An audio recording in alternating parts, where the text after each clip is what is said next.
Tipos de escrita do argumento jurídico. Olá, pessoal. Meu nome é Michelle, eu sou doutora em Direito, especialista em argumentação jurídica, e hoje nós vamos falar como que você pode escrever o seu argumento. Existem duas formas. Uma forma é a tradicional, que todo mundo coloca, e a outra forma é a incentivada aqui pela professora Michelle. Como sempre, eu vou compartilhar a nossa tela para que vocês tenham acesso aí ao material, que eu acho que visualmente fica mais fácil de vocês observarem, de vocês entenderem como será a construção desse argumento jurídico. Então, para isso, a primeira forma de escrita do argumento jurídico, também chamada de tradicional. Eu, Michelle, chamo ela de piramidal, porque ela traz a ideia de crescimento do processo argumentativo. Ou seja, você tem um título descritivo. O que é um título descritivo, professora? É um título onde ele não apresenta o processo argumentativo. Ele só descreve ali o que é uma descrição bem singela do que pretende falar. Ou seja, não traz a reflexão do processo argumentativo. E aí nós vamos seguir aplicando as fontes do direito, aplicando as fontes previstas no artigo 4º e 5º da Lei de Introdução ao Direito Brasileiro, que são lei, analogia, costumes, princípios gerais e julgados. Beleza. Se você estiver fazendo um argumento jurídico para a elaboração de um artigo científico, aqui você também vai apresentar os seus autores do tema, o que antigamente o pessoal chamava de doutrina, que não usa mais essa nomenclatura. Por isso, pessoal, quando nós estamos escrevendo um argumento jurídico, na pesquisa científica, a gente primeiro apresenta as demais fontes do direito e depois apresenta os autores para confrontar o conhecimento. Na escrita de uma petição, é necessário, professor, apresentar esse autor? Não. Caso de exceção que a professora coloca para você apresentar essa questão de autores, quando você está precisando apresentar uma teoria específica para aquele caso. O juiz não é obrigado a saber, portanto, você tem que apresentar isso na sua petição. Vou dar um exemplo. Teoria do direito em rede, do François Oss. É uma teoria onde ele não utiliza o processo piramidal feito por Kelsen, e sim ele trabalha com o direito em rede, ou seja, que não tem hierarquia das fontes do direito. Por isso, pessoal, o juiz ele obrigatoriamente vai precisar saber dessa teoria que eu estou querendo aplicar, principalmente para casos e processos transnacionais? Não. Então, eu tenho que apresentar esses processos para o juiz. Beleza. E se for um conceito que a própria lei já traz, professor? Não precisa pôr autor. Não põe autor para definir conceito de alimentos, por exemplo. Alimentos, a lei já traz o que é alimento, você não precisa colocar o que um autor está falando sobre aqui. Voltando aqui na escrita piramidal, o que ela coloca para a gente? Que não vai ter um título argumentado, e sim um título descritivo. Você apresenta seus fundamentos e no fim do texto você apresenta o seu argumento. Ou seja, está no último parágrafo do seu texto, costuma ter o argumento jurídico. Isso que algumas pessoas não colocam e deveriam colocar, tem que colocar. Essa é a escrita tradicional. A pessoa vai ler todo o texto e no final ela vai conseguir enxergar o seu argumento jurídico. Beleza.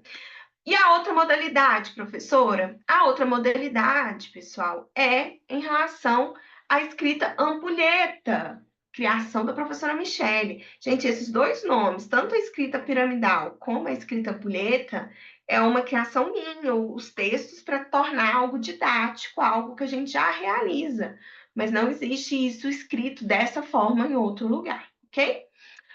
Argumento no título. O que é isso, professora? É um argumento onde o seu título ele não é descritivo, ele é um título argumentado, ele é um título onde você traz os resultados no próprio título.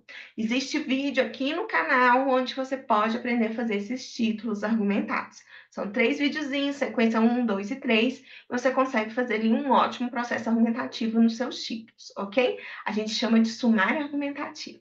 Ok? Vai lá. E aí, pessoal, vocês vão fazer a mesma coisa, apresentar suas fontes do direito e, se tiver no processo de escrita científica, apresentar o seu confrontamento com os autores.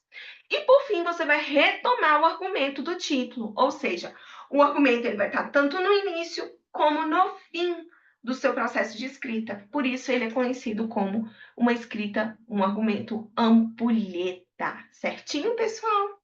Vamos aos exemplos. Um exemplo de uma escrita piramidal. Vamos lá. O que a gente pode ver aqui dessa escrita piramidal?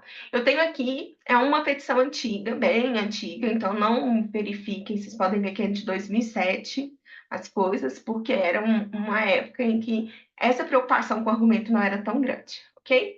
Então eu tenho aqui, onde fica o argumento dentro de uma petição? Fica na parte do direito. Então, a petição ela é formada com fato, direito e pedido. Dentro do direito, você vai ter o argumento e os fundamentos. Beleza. Vocês percebem que aqui temos vários problemas complexos, assim, que a gente não precisaria tê-los, né?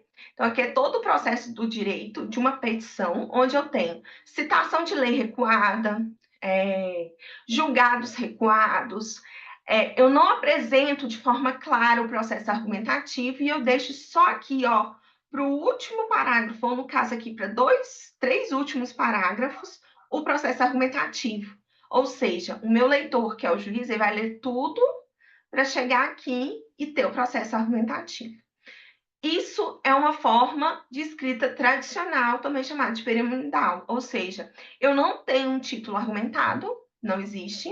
Eu tenho um título onde eu tenho uma escrita onde eu vou apresentando as fontes e só deixo o argumento para o fim. E, sendo muito... Hoje em dia, a professora critica muito esse processo de escrita. Por exemplo, a lei. O juiz não já estudou essa lei? Você precisa colocar essa lei aqui ou você poderia só destacá-la aqui? Ou todo mundo tem acesso à lei, você não precisa ficar copiando e colando os artigos de lei, porque o juiz, principalmente o juiz, ele fez concurso, ele precisou saber de todo aquele processo para trazer para cá, então você não precisa colocar. Mesma coisa com a jurisprudência. Se a jurisprudência é algo recorrente, é algo, por exemplo, aqui juntou três decisões diferentes sobre o mesmo tema, eu não preciso apresentar ela de forma recuada, eu poderia apenas apresentar ela de forma de citação, nota de rodapé, que é um dos pontos que a professora fala muito. A gente também tem vídeo aqui no canal de como colocar as suas citações de decisões, como usar as decisões de forma coerente em suas petições. Corre lá e assiste, ok? Muito bem, esse é um exemplo tradicional. É ruim o processo argumentativo? Não, mas alguém lê? As pessoas não leem. E aí, há alguns anos atrás, eu recebi essa fala de um ex-colega que falou: não, Michele, basta ter fatos bem escritos e pedidos bem escritos, porque o direito ninguém lê. E isso pode até acontecer com o juiz de primeiro grau, mas na fase recursal, o que vale é o que está escrito. Se você não fizer uma boa petição, você vai perder em fase de recurso. Então, devem realizar um processo argumentativo bem sólido. Vamos, então, ao exemplo de escrita ampulheta. No exemplo de escrita ampulheta, eu tenho um título argumentado, onde o que eu quero, o meu processo de reflexão já está no título. Olha esse título. Da impugnação dos prints juntados na inicial. Eu estou impugnando eles. A impossibilidade de uso de provas digitais frágeis como meio de prova. Ou seja, eu não quero utilizar aquelas provas daquele meio, já está no título. Se o juiz ler só esse título, eu já começo o processo de convencimento dele. E se ele ler tudo? E aí você tem ali apenas 3 parágrafos, onde você vai apresentar todas as informações necessárias para o processo argumentativo. Aqui temos citação, eu não coloquei no print, mas é uma citação em nota de rodapé de julgado que eu utilizei para embasar isso daqui. Então está em nota de rodapé, só porque não cabia dentro da página, para ficar mais claro para vocês. Então, o que eu tenho aqui? Eu tenho um título argumentado, o desenvolvimento usando as minhas fontes, e o meu último parágrafo eu retomo a ideia do título, ou seja, eu tenho uma ampulheta. Eu tenho argumento e eu tenho argumento. E aqui eu tenho o que me prova esses argumentos. Ok, pessoal? E é isso, pessoal. Eu deixo aqui os meus contatos. Nós estamos lá no @monitorizando, sempre apresentando ideias novas para vocês no processo argumentativo. Aqui no YouTube a gente tem uma lista de de atuações, uma lista de vários vídeos para te ajudar tanto no processo argumentativo da prática como da pesquisa científica. E nós temos um grupo no WhatsApp, onde você pode acessar o site do Mentorizando. Lá no site do Mentorizando, você acessa o nosso grupo do WhatsApp e pode tirar algumas dúvidas específicas para vocês. Quem está no nosso grupo do WhatsApp possui aí, de primeira mão, todos os vídeos e todas as atualizações aqui do canal. Ok, pessoal? Fiquem com Deus e até mais.